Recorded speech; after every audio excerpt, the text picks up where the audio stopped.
Our man, Emmanuel Cleaver, he's starting to go viral, baby. Good morning. It's great to have you here on 95.7 FM, KCMO Talk Radio. Woo! Oh, moo, moo, moo, moo.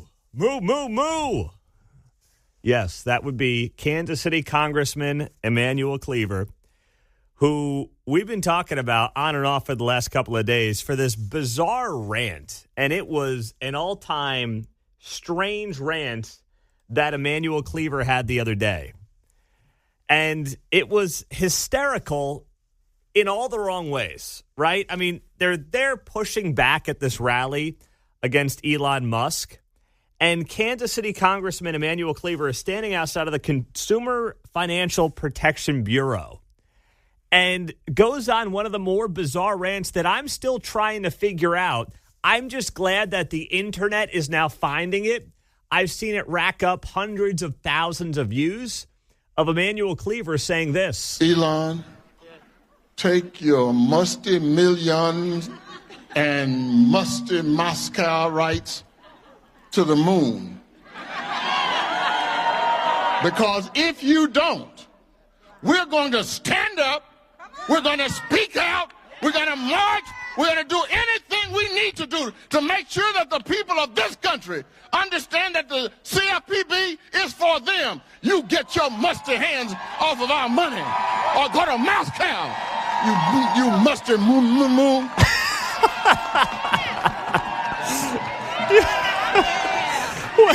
You musty moo. All I think about is the cow emojis every time I hear that clip. Moo. You musty moo. What is going on? What is happening? They're losing their minds over a guy who has shown up, has developed and created more businesses, more job opportunities than any of these goobers in Congress could ever imagine.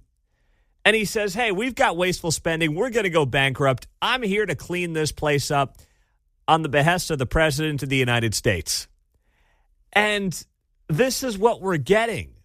And someone actually thinks this is helping their cause. That's maybe the most amazing part. Now, does Elon Musk have musty hands? I don't know. I've never met the man. I also don't know why Emmanuel Cleaver is making animal noises at him. I can't figure that one out. I never thought that someone staring at me and going, moo, moo, moo, would happen outside of my own house with my toddlers. That I would understand.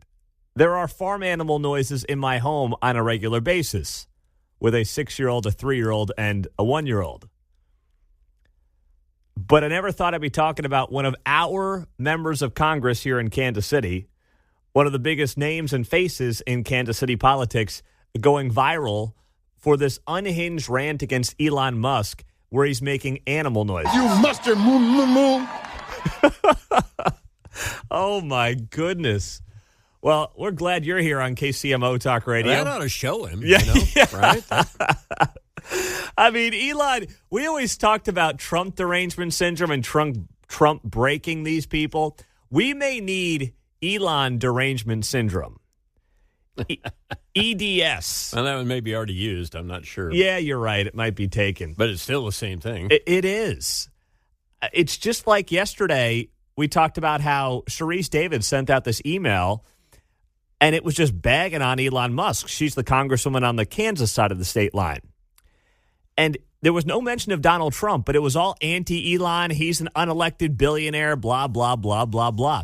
They can't figure out why the American people actually like this. They can't. And this is, I believe, going to be universal when polling comes back across the political aisle. Even if you're a Democrat who didn't vote for Trump, why would you want potentially fraud coming out of your tax dollars that you pay into the system? Why would you want that? You wouldn't. And for some reason, you're being convinced that despite the fact that there have been thousands of elected members who have been in office, who have said, don't worry, I'm going to root out fraud. None of them have done it yet. None of them have been able to scale back the size of government until potentially now. Maybe we should get some shirts for the show that say "My money, my choice." My money, my choice. Yeah. My money, my choice. That's a pretty good chant, too. Yeah. I like the sound of that. You know, this was an amazing admission on the Pod Save America podcast. It's a bunch of Obama bros who have probably the most popular left-wing podcast in America. And they were talking about DOGE yesterday, and they were admitting that what Elon is doing is, first off, very popular with younger voters in particular. And they also admitted that they claim, at least, they tried to do some of this. They tried to actually make the government more efficient. But in their words, it's very hard to do. You know, the young people, Gen Z, they like DOGE and what Elon's doing because, you know, they see government as sclerotic and inefficient, and they like the move fast and break things ethos, and they want to get stuff done, and they like the results. And it's like, yes, of course, we all want that. We all know that government is slow. We all know that government can be inefficient. We all know that the bureaucracy can be bloated. We all worked in the White House. We tried to reorganize the government. We tried to find efficiency. It's hard to do. And honestly, some of this is pretty annoying because it's some of the stuff we should have done. Right, yeah. Like, yeah. you know, you could do some of this. No, you just got to talk Gen Z to them. You're like, I could dig these Doja Cats. Okay? Oh, my God. That was horrible. Oh, no. What a bunch of nerds. But anyway, they admitted there on the Pod Save America podcast, a bunch of guys that worked for Obama that now have the most popular left-wing podcast in the country, that Elon, through Donald Trump, is doing things that they should have done and that had to be done. They're admitting that. These guys worked for Barack Obama, and they're admitting the government's bloated, that, you know, people just want things to get done. The government's too big. This had to be done, and that they should have done it. Yes, they should have done it. Trump didn't do much of it in his first term. And you know what's amazing about this, too? I mean, Trump's saying we're looking at the Pentagon, and I'm glad that he is. They keep failing audits as well, right? Like, you can be rah-rah military and rah-rah national defense while still saying, hey, you guys keep failing audits. It's time to look at what you're doing and where that money is going. That should be, I mean, Democrats, if you told them 10 years ago that there was going to be a massive audit of the Pentagon, I mean, they'd be doing freaking cartwheels. But now, because it's Trump, because it's Elon, that's not a good thing. We can't possibly have that. We can't look at USAID. And now we've got these broken members of Congress standing outside of rallies like Emmanuel Cleaver here in Kansas City making animal farm noises. You mustard moo moo moo. Which doesn't even make any sense. That's what this has all come to. I'm telling you, they would be so much better off if they just said, you know what? Yeah, there's inefficiencies, and behind the scenes knowing and admitting this needs to be done, and then basically saying, Republicans, you do it. We'll give you a little wink, wink, nod, nod. The only way you'd be against it, it feels like to me, is if you'd have something to hide. And maybe it's more Democrats than Republicans, but there's plenty of Republicans that could have something to hide. I don't know. I just want to get to the bottom of it, because don't forget, it's our money. It's not theirs. It's our money. They don't have a right to it. They are stewards of our tax dollars. My money, my choice. My money, there my choice. You got my your money, T-shirt. my choice. You got your T-shirt there, John. You do. It sounds good, too. 913-408-7957 is our studio line, and our text line on KCMO Talk Radio 95.7 FM. We're always streaming on the KCMO Talk Radio app. Now, with all this being said, yesterday we had the big inflation number come out, and it came in hotter than expected, right? Too hot, as far as I'm concerned. But with that being said, who's to blame for it? It's amazing how the fingers are being pointed in a certain direction. And I'll give you that information coming up on 95.7 FM. They're trying to coin something that I really don't think is going to stick. I'll give them a B- for effort, but this one is going to be hard to stick. And it's being led by Chuck Schumer. Chuck Schumer is, of course, was formerly the Senate Majority Leader. Now he's the Senate Minority Leader. And he is trying to coin the phrase Trumpflation. This after inflation came in above expectations yesterday, 3.1% core CPI, where you strip out food and energy prices, came in at 3.3%. It was a 0.5% jump month over month, so inflation came in hot. We're not getting rate cuts anytime soon. We should not get rate cuts anytime soon. But that one's not going to stick, Chuck. It's not. And you saw, including members of our local congressional districts, jump on this yesterday, including Emmanuel Cleaver. And I haven't talked, let's be honest, guys, before Cleaver had his moo moment a couple days ago, when's the last time Cleaver's name came up on this show? Exactly. I can't think of it. It has never really entered my mind because Emmanuel Cleaver doesn't say much or do much anymore, right? I mean, think of the last story we covered where Cleaver's name was coming up with any kind of consistency. I can't think of it. The last time that I mentioned it was he did not vote for the Lake and Riley thing, I believe. Oh, you're right. He didn't. So yes, he didn't. But that was just my news story. I don't think it was a topic here necessarily for our whole segment. Yeah. Right. But yeah, that's the only time in the last couple of months I can think of Cleaver's name coming up on the show. But he's been very active. I mean, I looked up his Twitter X account this morning, and he's tweeted about Elon Musk like 8 times in the last week. You go back to 2024, it was a big deal if he had 8 tweets in a week. Now he's got 8 about Elon over the last week. So you've got Chuck Schumer trying to get this Trumpflation nickname to stick. And it's not going to work because, first off, the month of January, which is the month that the inflation report came out for yesterday, guess who got inaugurated on January the 20th, like 2/3 of the way into the month? That would be, who would that be? Oh, yes, that's right. That would be Donald Trump, wouldn't it? That would be him, right? Yeah. Such a nice man. That means the first 2/3 of the month, who was the president of the United States? Yeah. Boom, boom, boom. Joe Biden. So now I'm glad that Chuck Schumer is caring about inflation, but man, Trump's been in office for 10 days in the month of January, and it's like, why hasn't he brought down inflation? My eggs. It's so disingenuous. Trump said he was going to do it on day one. Okay, the voter understood that Trump wasn't going to knock out inflation, end the Ukraine war, and reduce the deficit on day one. Normal people understood that. And if you think that you taken that angle, he's been there 23 days. Yeah, and he is moving a mile a minute. We have not seen somebody move. Whether you like what he's doing or don't like what he's doing isn't really the point. It's really not. He's moving faster than at least I've ever seen a president move in my lifetime in his first 3 weeks in office.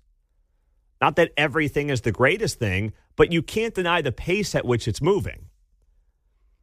So you've got Chuck Schumer yesterday on the floor of the United States Senate being like, oh, man, this Trump guy, he just can't handle this inflation. Meanwhile, Americans woke up this morning to bad news for their bank accounts.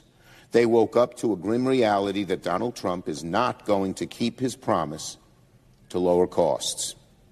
They woke up. Americans woke up to an era of Trumpflation, and unfortunately, this is only the beginning. An era of Trumpflation. Sounds like the intro to like some documentary that they're releasing. The intro to Trumpflation. Brought to you by PBS. Come on, guys. You really think the fear-mongering around this is going to work? It's not. Emmanuel Cleaver, interestingly enough, was also ragging on inflation yesterday. The Kansas City, Missouri congressman was very active on his social media, and he has been for the last couple of days. He writes here, housing is the number one driver of inflation, which is why affordable housing must be a bipartisan priority in Congress. Unfortunately, my Republican colleagues are much more focused on doing the bidding of corporate landlords rather than lowering costs for working class families. Guys, you're getting smoked in the working class, okay? This mentality that Republicans are for the, millionaires and billionaires, and you're fighting for the little guy with your government program, that is so 2008. All right? You are hemorrhaging working class voters. You're hemorrhaging young voters. You're losing them by the day, every day. And you're stuck in your playbook from 15, 20 years ago, and people are seeing through the scam. They're done with it. You say 2008, and I have to laugh because it's really 1968. Well, yes, it comes back again. Yeah, no, it comes back. This movie's been out. This is like Marvel Comics in DC. We're on 15 or 16 right now, something like that. You're right. It does date back to that. I'm thinking Occupy Wall Street, Obama, the Bernie Bros. No, and you're right. It just cycles back into the equation. But I can tell you, as an older man, yes, indeed, we've seen this movie. And there are times in American history when that movie will work. It has worked before. John referenced 68. I'll bring it up to 2008. Mm-hmm. Certainly worked. But I'm telling you right now, in 2025, it's not working. People are sniffing this nonsense out from a mile away. And whether it's posts like that from Cleaver or it's Chuck Schumer saying, this Trump, he just can't get this inflation under control. Chuck, it's been 24 days now. We're on day 24, I think. Most people understand it ain't happening overnight, okay? Most people understand that. And I found some irony going through Emmanuel Cleaver's recent posts on X when he wrote on January 9th, somebody else was in office then. He writes here, happy to announce Kansas City has been awarded $11.9 million in federal funding from the bipartisan infrastructure law to install EV charging ports across Kansas City, creating good-paying jobs, improving public health, and ensuring a more sustainable future. $12 million for electric vehicle charging ports across Kansas City. If you were to put that on the priority list for Kansas City, where would that be? Inside or outside the top 100? It'd be an asterisk in the footnote. Yeah, that's exactly where it would belong. Mention. But instead, what we're doing, someone's got to install those EV ports, right? Someone's got to build them, install them. That costs money. That drives inflation with money that we do not have for something that is not a top 100 priority in this town today. And they're really going to point the finger at the guy who's been there for 24 days for driving inflation. It's so insulting to anybody with a brain. 913-408-7957. That is our text line and our studio line on KCMO Talk Radio 95.7 FM. Pete, when is Trump going to force term limits on these geriatric idiots? He just can't do that. There's a lot he can do with a pen. That's not one of them, unfortunately. Coming up, a beef between someone in Kansas City and someone in another part of the country. We'll tell you who and why next. Well, the Super Bowl on Sunday was embarrassing in a lot of ways for a lot of reasons. But now, one of the most talked about embarrassing moments out of the Super Bowl on Sunday has nothing to do with what happened on the field. We now have a situation where Patrick Mahomes' father, Pat Mahomes Sr., who is a Major League Baseball player, has gotten viral for getting into a near fight with former Major League Baseball reliever John Rocker. Now, you probably have to be a diehard baseball fan to remember the name John Rocker. He had some great seasons back in the late 90s for the Atlanta Braves. The guy was a total D-bag. I say this as someone who grew up as a Mets fan. They had a rivalry back in the late 90s. They played each other in the postseason on multiple occasions. You may recall the story from when Rocker basically trashed New York City. He said it was dirty. He said it was filled with foreigners. I mean, he went on this bizarre rant. And the guy's just been a tool for 25 years now. Now, he views himself on social media as Mr. MAGA, but just because we happen to vote the same way doesn't mean he's an admirable figure. He's not. So on Bourbon Street after the Super Bowl, John Rocker bumps into Patrick Mahomes, and I guess, according to Rocker, he said some kind of joke to Mahomes, and that led to the two of them almost getting into a fight. Now, they know each other going back 25, 30 years from playing in Major League Baseball. They were never teammates, but they played against each other on multiple occasions. And they almost got into a fight. And it became this big viral thing Sunday into Monday. I think the video started circulating maybe Monday night into Tuesday. So now what's going on is, according to Dave Portnoy, the founder of Barstool Sports, they're going to potentially be boxing each other at this rough and rowdy event that Barstool Sports puts on. I think they've been putting it on now for a couple of years. So you've got the situation where Patrick Mahomes' father, who played Major League Baseball, is going to be stepping into the ring with another former Major League Baseball player, John Rocker, who, by the way, I mean, looks as juiced as they come. The guy is still enormous. Got the muscles going, the whole thing. And Rocker's loving every second of it. He's getting a ton of attention on social media. He's calling Pat Mahomes Sr. names. He called him an effing loser who can't take a joke. He said, I wish I laid him out right there and ruined his weekend even more. And Pat Mahomes Sr. responded to his post on X and wrote, you really haven't changed one bit in the last 25 years. Keep my name out of your mouth. And Pat Mahomes putting up 2 days ago on X, John Rocker is a menace to society. Now, good for him. I don't know if they're going to end up boxing in this match. According to John Rocker, Patrick Mahomes' people are trying to make sure this fight does not happen, and I believe they will make sure it doesn't happen. He wrote last night to Mahomes Jr.'s team trying to cancel this fight, stay out of my bleeping way. Well, I hope that they get Mahomes Sr. out of this fight. This does nothing good for the family at all. To have Pat Mahomes Sr. boxing John Rocker at a Barstool Sports event is just a disaster for the family, John. Nothing good can come out of it. I may have missed you saying, isn't Rocker a little bit younger, even if they played at the same time? Yeah, or he may be. Same age? He looks like he's about 50, 55, give or take. Yeah, I was thinking there was a little bit more of an age discrepancy there, but either way, he's 50. Yeah. Rocker's 50. So, Okay. yeah, Mahomes Sr. is a little bit older, 54. Yeah. So there's a 4-year gap there. Okay, not much. Not much. No, that wouldn't be. That's a senior fighting a freshman. Yeah, exactly. There's nothing to it. No. There's a lot of things you could say, but that's not a huge age gap by any not stretch. as much as I was thinking. No. It's not like it's a 10, 15-year gap. So, and yet somehow I imagine the fight would go the way I'm thinking. Oh, where yeah. One would look quite a bit older than the other. Rocker would rock him. Probably. And that's with all due respect, because we're Team Mahomes here. Through and through. Absolutely. There is no reason for him to do this. He will make Barstool a lot of money. He will give John Rocker a lot of attention.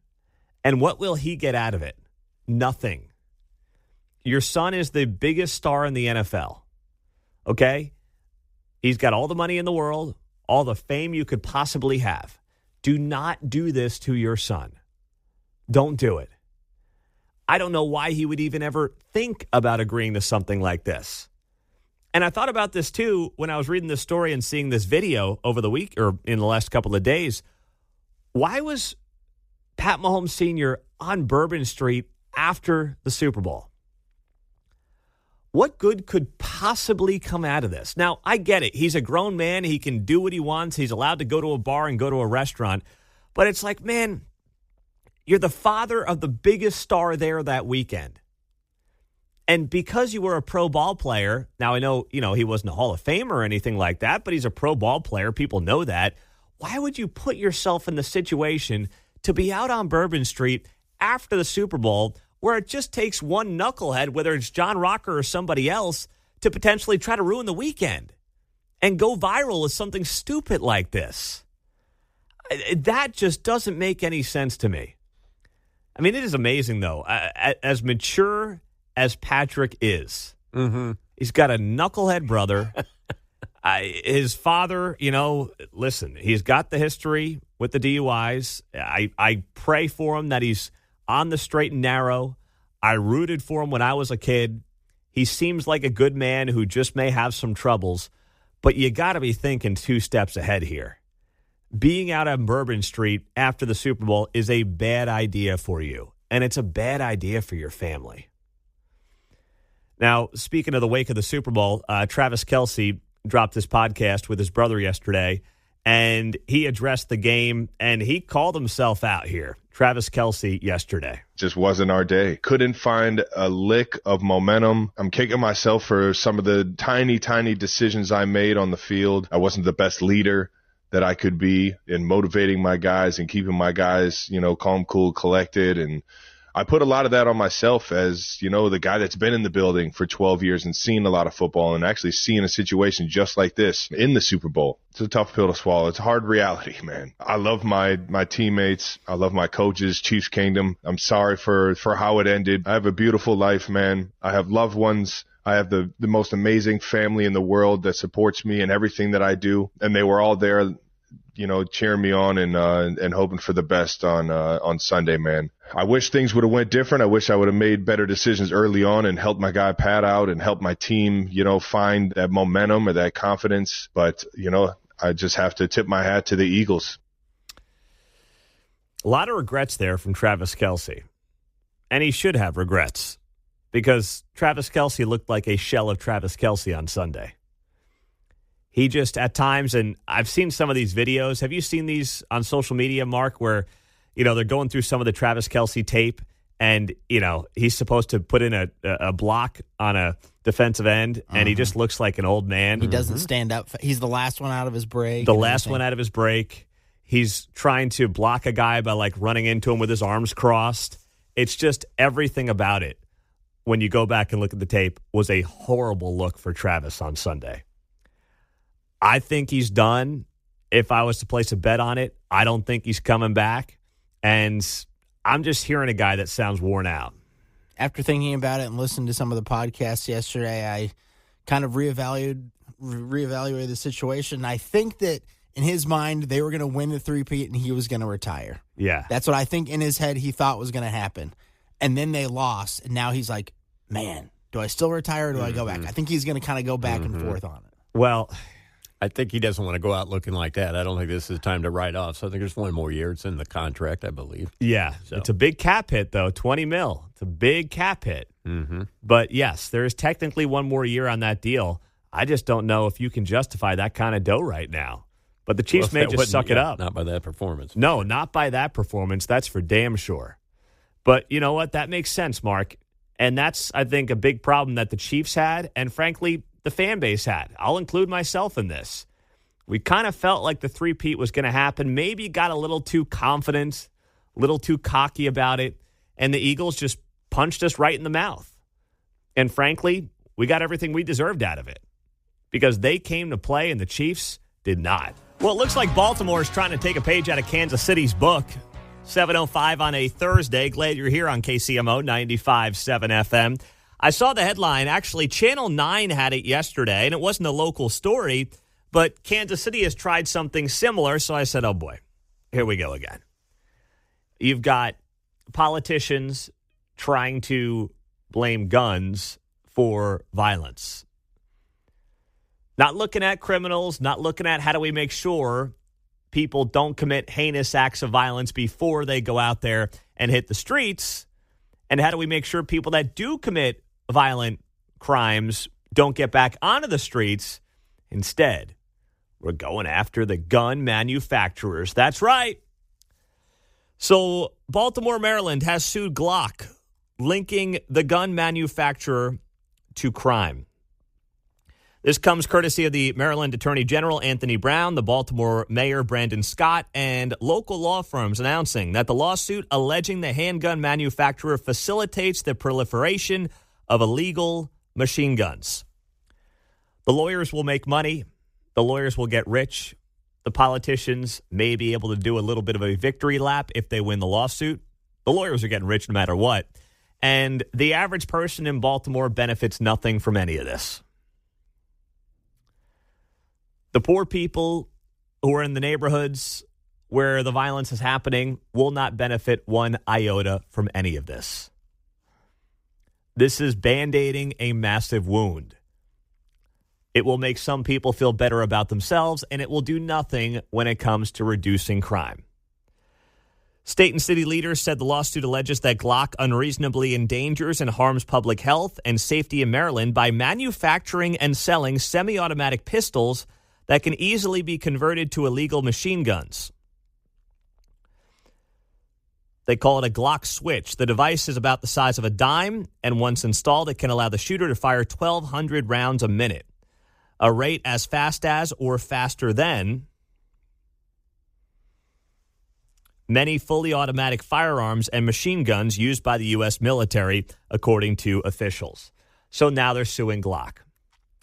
You know, if there was a situation where homicides were coming down precipitously, whether it's in Baltimore or Kansas City, and you were like, hey, we've got 90% of our homicides being committed by people who are using these weapons and they're illegally turning them into basically machine guns, and we've got to figure out something to do about this, then you might be able to have a conversation about that.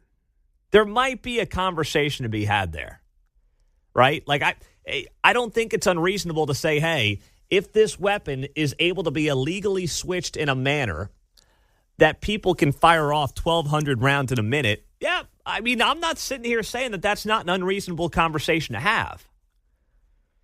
But I can tell you this much, whether it's Maryland or whether it's Kansas City, or I should say Baltimore or Kansas City, you and I both know that when it comes to doing the basics of law enforcement and doing it well, they are coming up way too short. They are not doing the job that they need to do to make sure that you are keeping certain people off the streets, the ones who are committing the violence. And this is Kansas City, remember. Kansas City filed a lawsuit a few years back against Jimenez Arms. It was Everytown Law representing the city of Kansas City in a lawsuit against Jimenez Arms, a Nevada gun manufacturer, over their alleged facilitation of a gun trafficking ring that funneled illegal handguns into the Kansas City area. Now, do you think that that is the biggest problem when it comes to weapon usage in Kansas City? Not to me. And heck, look at where we're at right now in this town. I mean, we've had 21 homicides year to date in Kansas City. Last year at this point, we had 10 in the first few weeks of the year. We are more than double where we were last year. We are past where we were in 2023 at this point. We had 17 year to date in 2023 through February 12th. We have 21 right now, and 2023 was a record year for homicides in Kansas City with 182. You can file all the lawsuits you want, but you know what? That's not your problem. The gun manufacturers are not your problem. 913-408-7957. Randy's in Napoleon on KCMO. What's up, Randy? Go ahead, my man. Hey, I tell you what, the way Democrats think, they ought to be calling them undocumented automatic devices. And they ought to be buying them for everybody, since that's the way they do everything else. That's pretty good. That's pretty good there, Randy. I like that one. I may steal that from you later in the show, buddy. There you go. Thanks. Thank you very much. Mike in KCK. What's up, Mike? Yeah, you do realize that things uncontrollable when they do that on those switches on them, and you're firing 1,200 rounds per minute at a gun that only has a 15-round magazine capacity. And what ends up happening is the thing becomes uncontrollable in a blink of an eye when the 15 rounds go by. But this is a diversion. This is a magic act. They're wanting you to look at what they're doing with their right hand and ignoring that the prosecutors aren't putting people in jail, the soft on bail thing. A guy from Japan told me that in Japan, 99% of the people who have gun crimes in Japan are convicted. That's why Japan has very little gun crime. Mm-hmm. And the same thing in the UK, where about 95%. In the U.S., about 5% of the people are convicted on gun charges when they're called, including the guy that killed a poor lady at the Super Bowl rally last year. He was picked up for brandishing a gun at a basketball game. He put it back out on the street. Where in England, he would have been serving 10 years in jail. Yeah, well, listen. Japan, who knows what would have happened to him. Yeah. Thank you, Mike. It's amazing, right? We're almost 1 year to the day from the tragedy that happened right here at Union Station. And that case is still working its way through the legal process in the shooting death of Lisa Lopez Galvan outside of the Chiefs rally. I mean, it is so slow and takes so much time for these cases to work their way through the system. And in the meantime, to Mike's point, what you oftentimes will have is people on the streets, right? They're out on bail. They're, awaiting trial, or they're awaiting their case to be heard. They're awaiting the next steps in their case. And in the meantime, who knows whether the crimes are being committed. If you're willing to shoot somebody, even if it's incidental, you're willing to whip out a gun at Union Station with tens of thousands of people around you, who knows what kind of crimes you'll be committing around Kansas City in the meantime. So these cities, they have got to stop pointing the finger, and they have got to start looking in the mirror. That's what they have to do. Look in the mirror and realize the issue is staring you right in the face. It's not the big, bad gun manufacturer that, you're trying to put all the blame on. It's not that. But if you do all the things that need to be done, and then you want to have a conversation about how to switch these Glocks out into basically making them automatic weapons, okay. I mean, at that point, you might have the credibility to have that conversation. Until you do the things within your power, you got no leg to stand on. 913-408-7957. The Bill O'Reilly morning update is coming up on KCMO. I will note that Bill is going to be on the show tomorrow at 8:30. So make sure you're here on a Friday morning when Bill O'Reilly joins us on KCMO. The mayor of Kansas City, Quentin Lucas, is 20 minutes away on KCMO 95.7 FM. And what if I told you we could get more of one gender into a job by changing its name? Not changing the task, but changing its name. Would you buy it? Would you believe it? Well, let's let one member of Congress make the case, as this genius did yesterday. Can you believe it? These are 435 of theoretically the most powerful people in the country.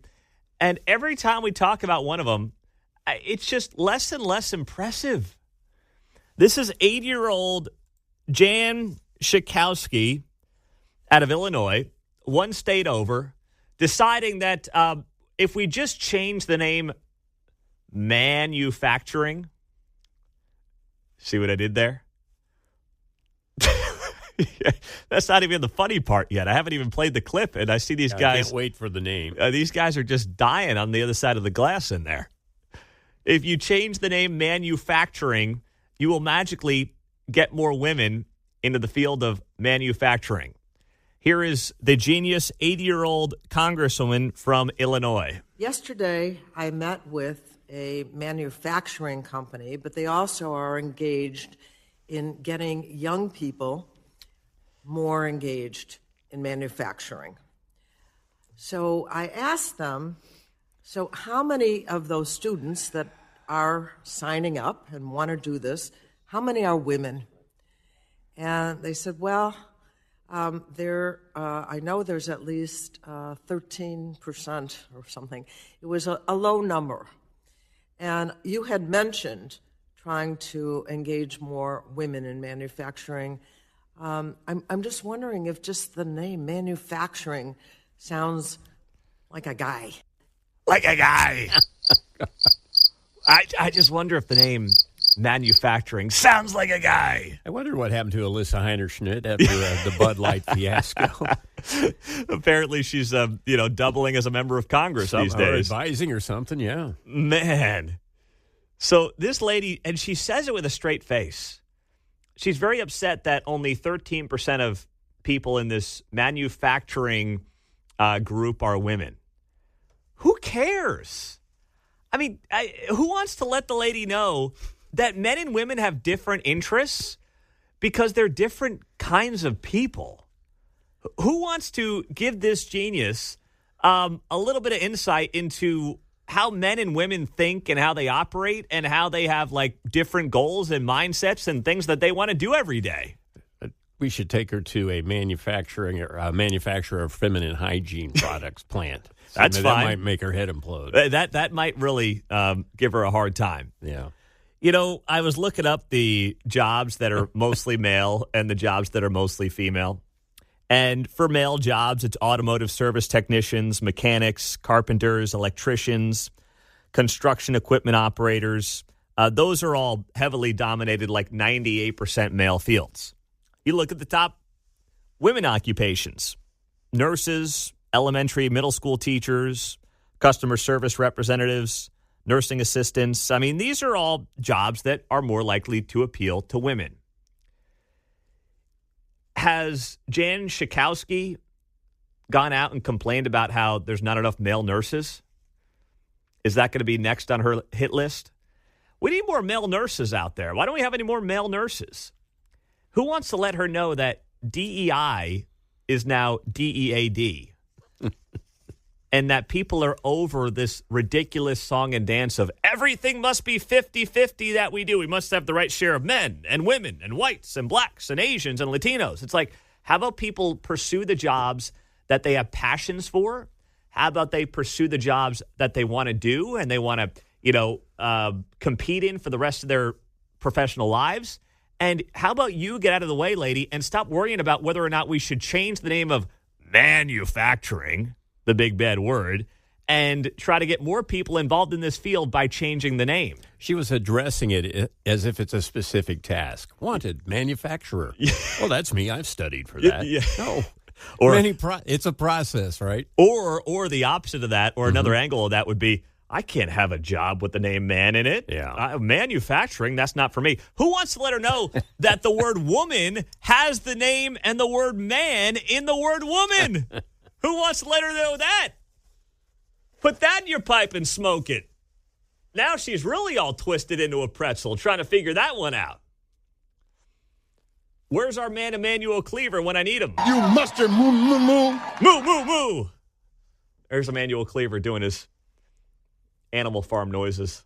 I just can't get enough of that. I could listen to that all day. I could. I mean, Cleaver's he's killing me these days. He really is. He's a nut job. I mean, they all are, though. I mean, this is like next level.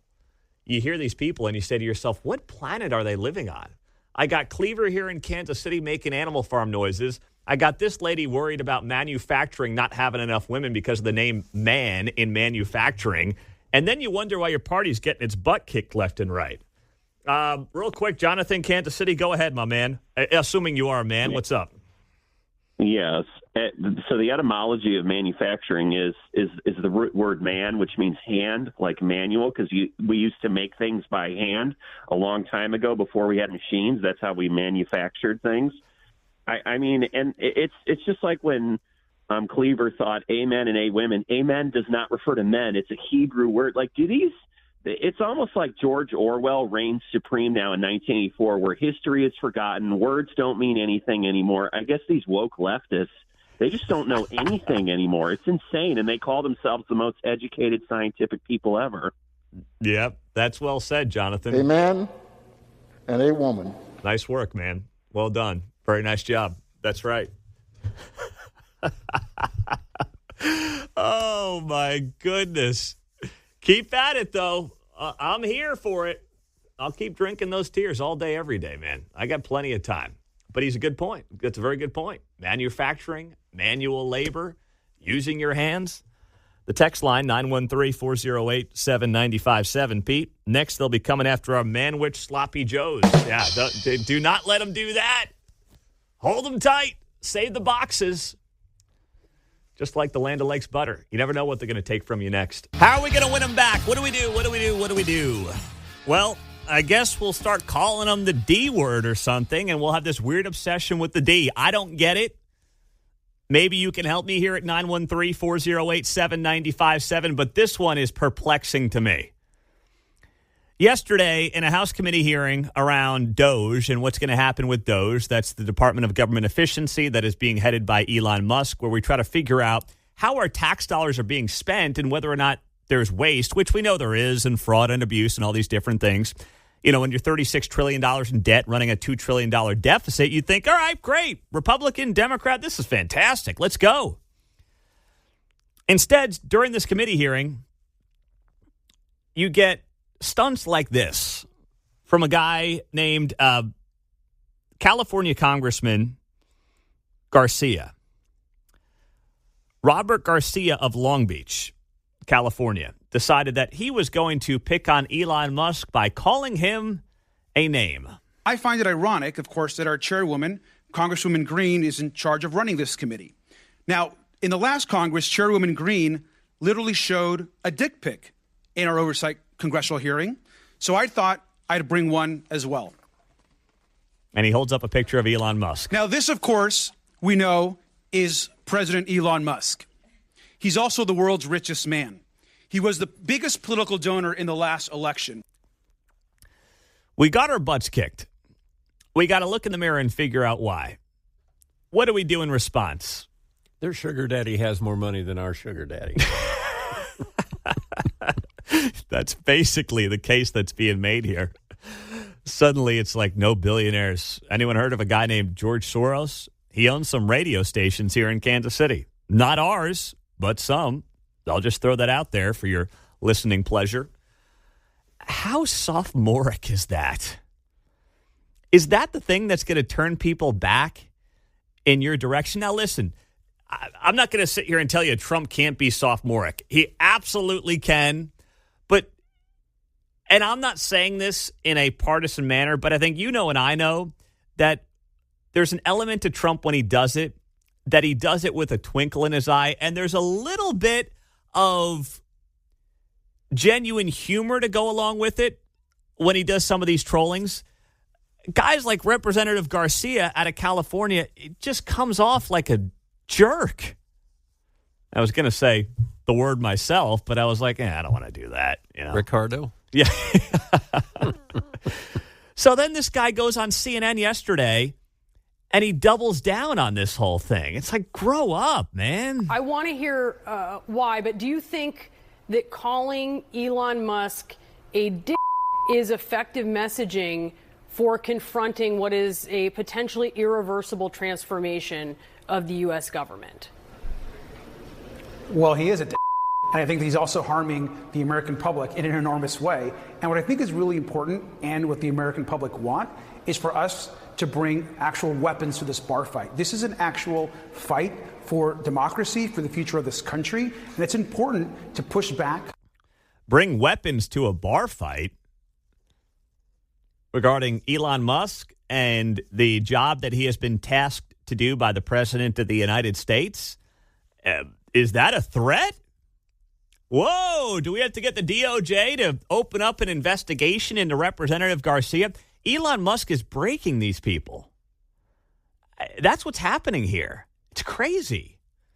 I mean, I've got Emmanuel Cleaver here in Kansas City going on these unhinged rants against Elon Musk over the last couple of days, and that's now going viral in case you missed it. We've been playing this clip for 2 days, and now I'm seeing the internet pick up on it where Emmanuel Cleaver just goes off on Elon Musk. Here he is, the Kansas City congressman. Elon, take your musty millions and musty Moscow rights to the moon.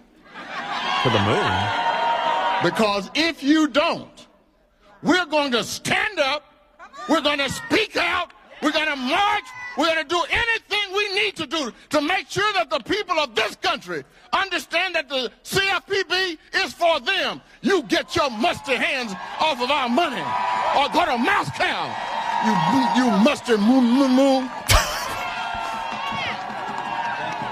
Get your hands off of our money as he stands outside of the Consumer Financial Protection Bureau.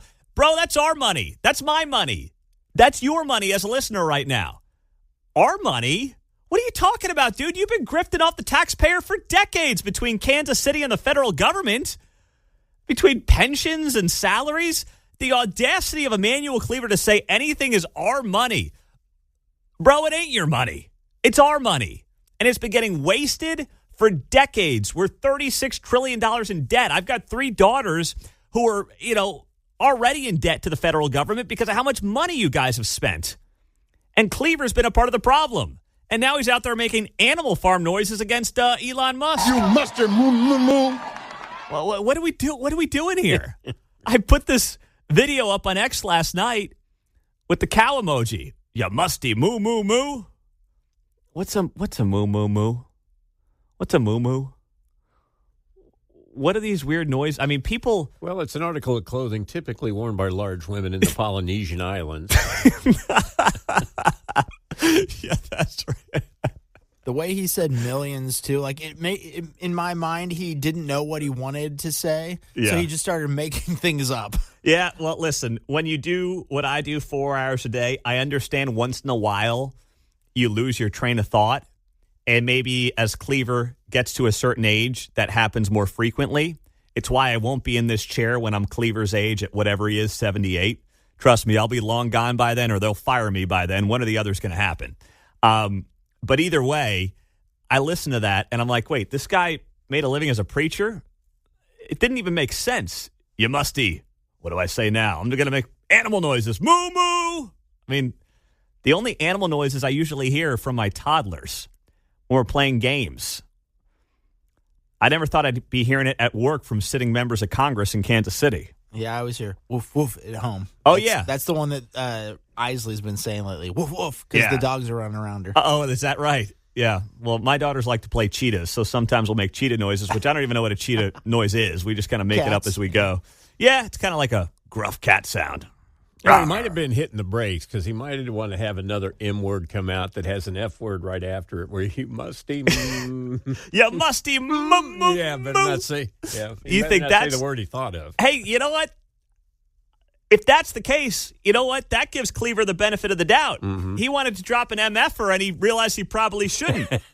At least that's an excuse. That's better than just planning to say moo, moo, moo. Preacher.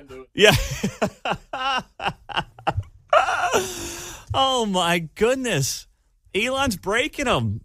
He's breaking them. It's just ridiculous what's going on, right? And then you sit back and you say to yourself, why is this controversial? Why are we sitting here talking about a guy who's finally trying to get to the bottom of the amount of wasteful spending that exists in the federal government? And then you've got the Trump administration trying to buy out people from the federal workforce, which a judge said last night they can continue with. A judge in Massachusetts upheld the Trump administration side of this to say, yes, you can buy these people out from their jobs. You can do it. So that's happening. Decreasing the size of the federal workforce. And I'll leave you with the Pod Save America bros. They're former Obama employees. They've got now their own podcast, and they admitted Elon's doing things that they should have done. You know, the young people, Gen Z, they like DOGE and what Elon's doing because, you know, they see government as sclerotic and inefficient, and they like the move fast and break things ethos, and they want to get stuff done, and they like the results. And it's like, yeah, yes, of course, we all want that. We all know that government is slow. We all know that government can be inefficient. We all know that the bureaucracy can be bloated. We all worked in the White House. We tried to reorganize the government. We tried to find efficiency. It's hard to do. And honestly, some of this is pretty annoying because it's some of the stuff we should have done. Right, yeah. You know, you could do some of this. You just got to talk Gen Z to them. You're like, I could dig these Doja cats. Okay? Oh, my God. That was horrible. The Obama bros at Pod Save America are admitting that some of these things they should have done. And look at this. Cleaver's on Fox News right now. I mean, he's not actually on there. They're just showing his ridiculous, absurd rant. Moo! Yeah, it's the same clip we've been playing. Except we're 2 days ahead of the news cycle here. I've been playing this since Tuesday. Now it's starting to go viral, and Fox News is picking up on it, making Kansas City proud. You mustard moo, moo, moo.